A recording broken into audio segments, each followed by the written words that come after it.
Эхний мэдээг хүргэе. Үндсэн хуулийн цэцэд улсын хурлын гишүүн асан Сүхбаатар прокурор асан Эрдэнэт нарыг улсын хурлын даргаас нэр дэвшүүллээ.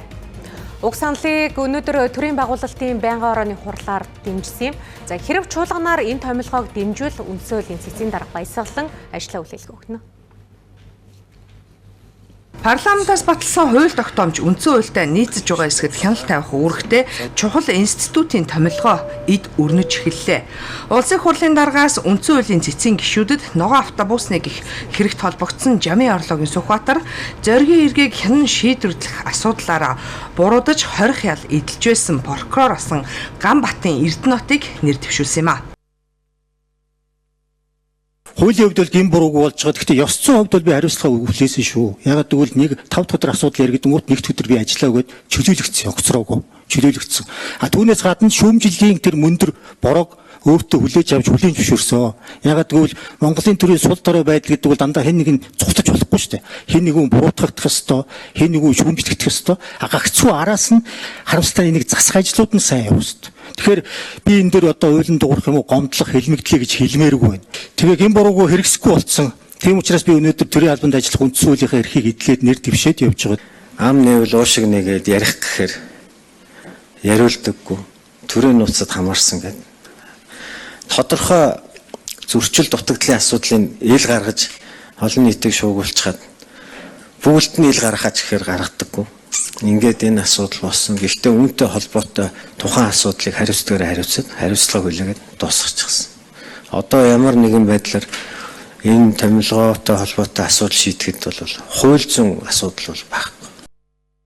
Үндсэн хуулийн цэцгийн дарга баясгалангийн бүрэн эрхийн хугацаа дууссан бол цэцгийн гишүүн Үлзий сайхан улсын хурлын хамгийн газрын дарга болж цэцгийн гишүүний 2 суудал эзнээ хүлээж байгаа үлээ.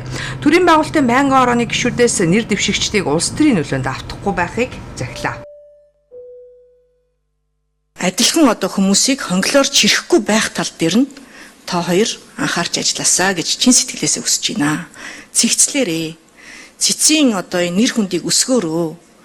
Цэцгийн шийдвэрээр ёс зүйгээр нь игүүлэн татах асуудлыг хүртэл ярьж улсын хурлын чуулганы босхийг давсан хуулийн төсөл байгаа шүү.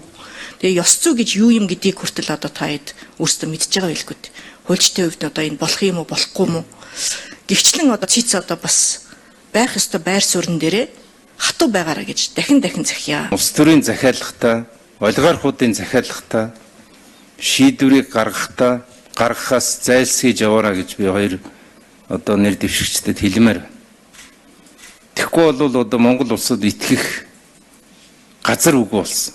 Хүнд итгэхээ мэдхээ болсон. Үндсэн хуулийн цэцгийн шүүхэд Монгол улсын шилдэг хуульчид улс төрийн өндөр мэдрэмжтэй ёс зүйтэй эрхмүүд ажиллах ёстой чухал талбар. Энэ талбарт ногоон автобусны гих хэрэгээр гэмт хэрэгт холбогдсон шалгагдаж явсан гишүүн асан Сүхбаатар ял эдлэж байсан прокурор асан Эрдэнэт нар томилогдохоор яригдж байгаа нь цэцгийн босхийг намсгах эрсдэл дагуулж мэднэ гэсэн болгоомжлол олон нийтийн дунд байна. Удаан хугацаанд хүлээлт үүсгэсэн цэцгийн гишүүдийн томилгоог төрийн байгуулалтын байнгын орооны гишүүд дэмжлээ. Томилгоог чуулганаар дэмжснээр үндсэн хуулийн шүүхийн бүрэлдэхүүнд өөрчлөлт орох юм а.